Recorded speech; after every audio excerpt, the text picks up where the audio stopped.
forget to subscribe my channel Hang Duk Mana. Sas.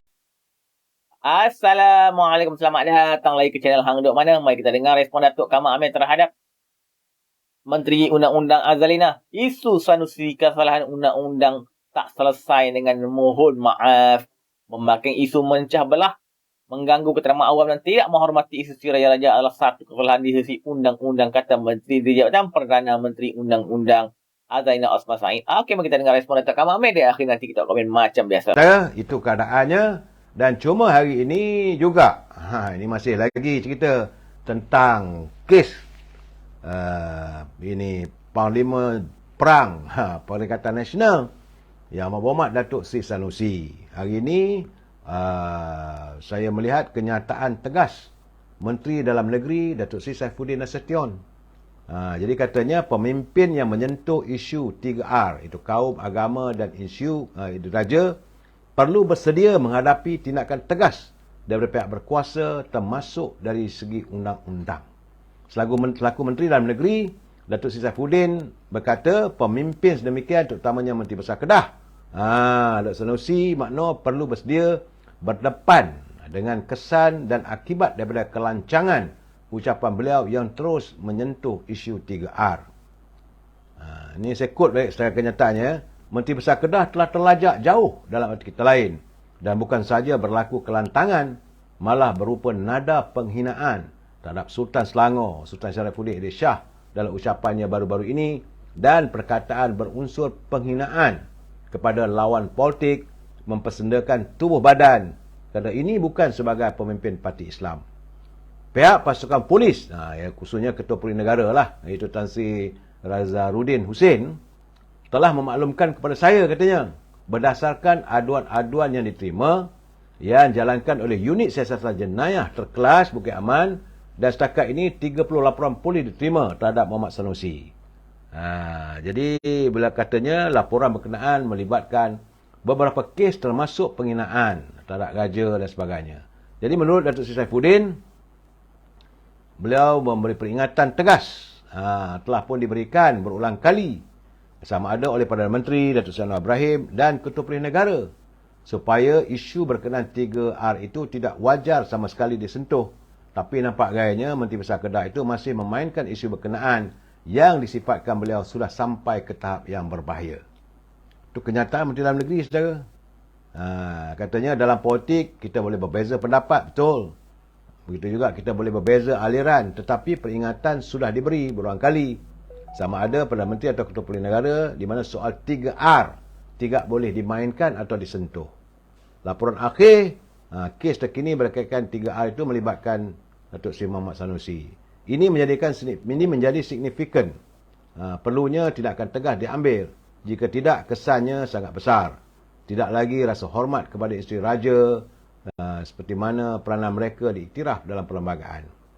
Jadi, kata Datuk Seri Saifuddin, institusi Raja-Raja Melayu tak sepatutnya dihina oleh orang Melayu sendiri. Kerana ini sudah sampai ke tahap yang berbahaya. Kerana sekarang ini kita tengok kesan yang besar apabila pemimpin politik memainkan isu 3R.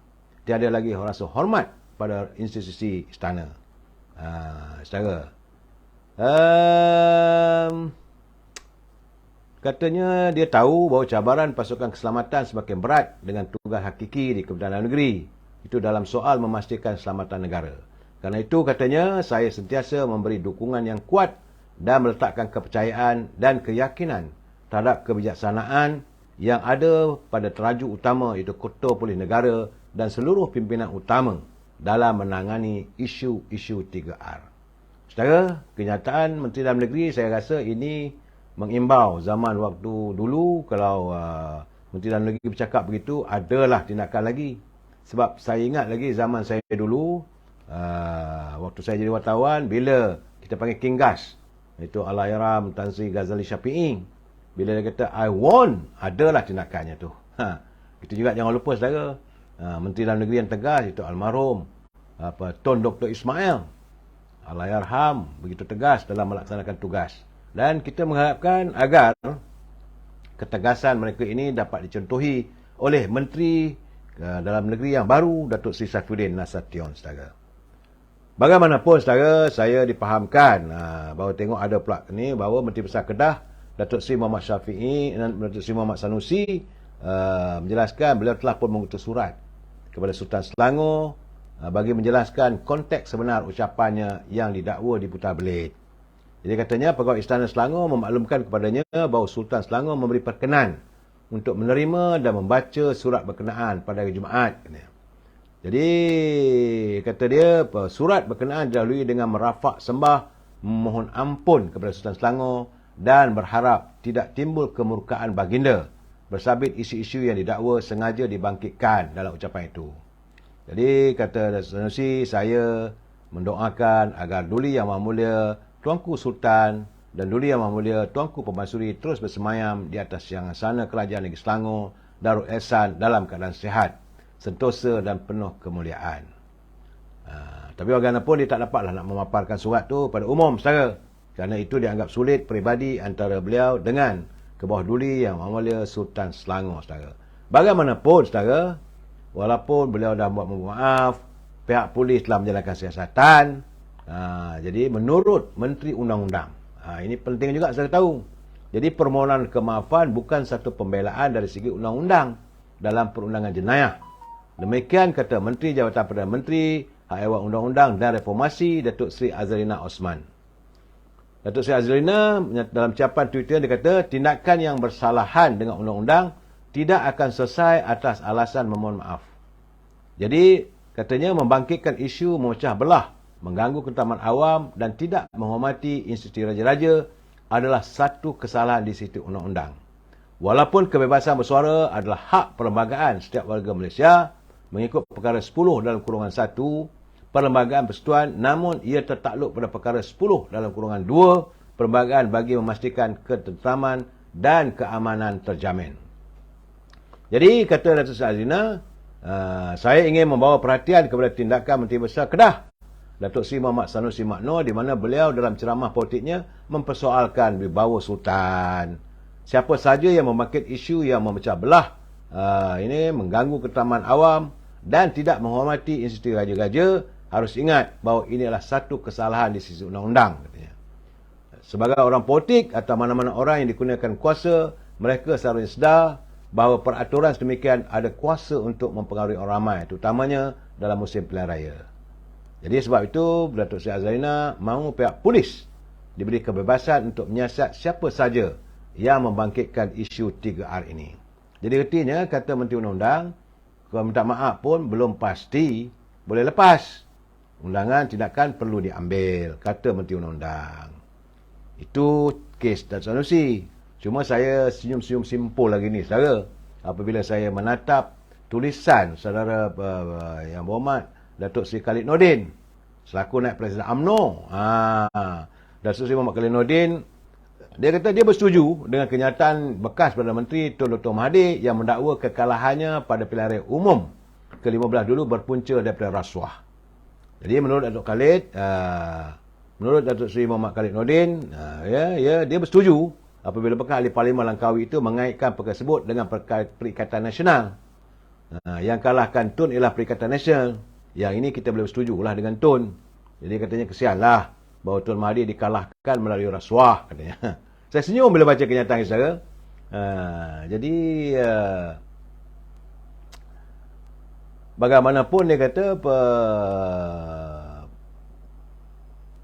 apabila dia merujuk pada keputusan Mahkamah Pilihan Raya Terengganu yang membatalkan kemenangan ahli Parlimen Kota Terengganu Datuk Ahmad Hamzat yang mewakili PAS selepas pihak pemetisyen berjaya membuktikan perbuatan rasuah berlaku, ini juga adalah contoh bagaimana mereka memang telah pun mengadakan amalan rasuah dalam politik.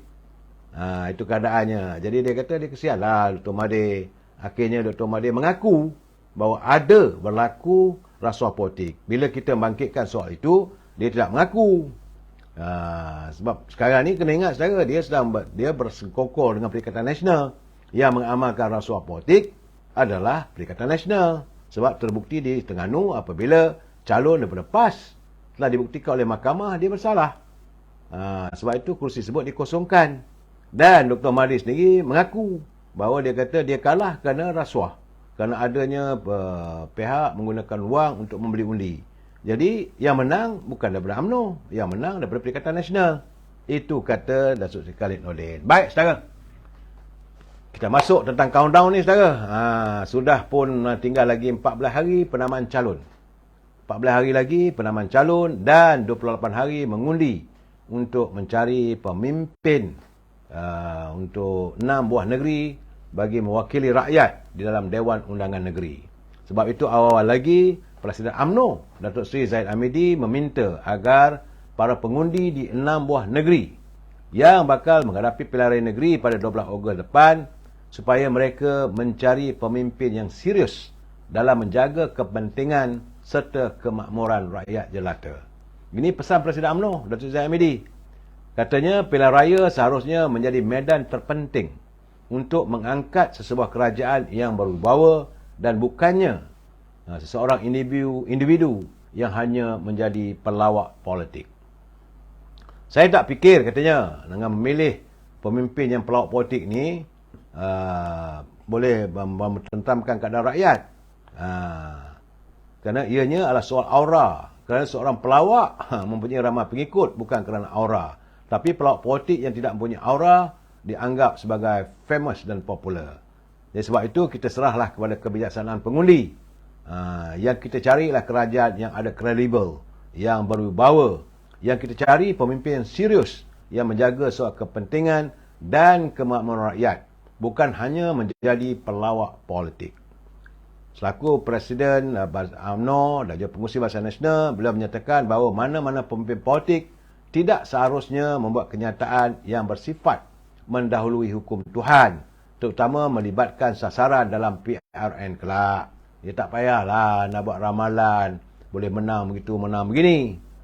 Perkara utama yang seharusnya diberi penekanan adalah perancangan dan usaha dalam mendapatkan sokongan rakyat untuk memenangi pilihan raya. Okey, tuan-tuan Isu Sanusi dengan Sultan ni.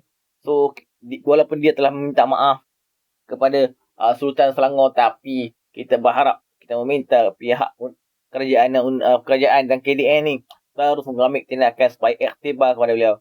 Kerana kalau tak, beliau akan terus memainkan isu 3R ni. Isu 3R ni tak bagus kerana akan macam belahkan masyarakat yang aman damai di Malaysia ini. Kita nak hidup aman damai. Kita tak nak ada kucak-kacir di Malaysia ini. Okey, mari terus menyokong kerajaan Perpaduan dan PMA Anwar Ibrahim demi kemakmuran Malaysia. Assalamualaikum.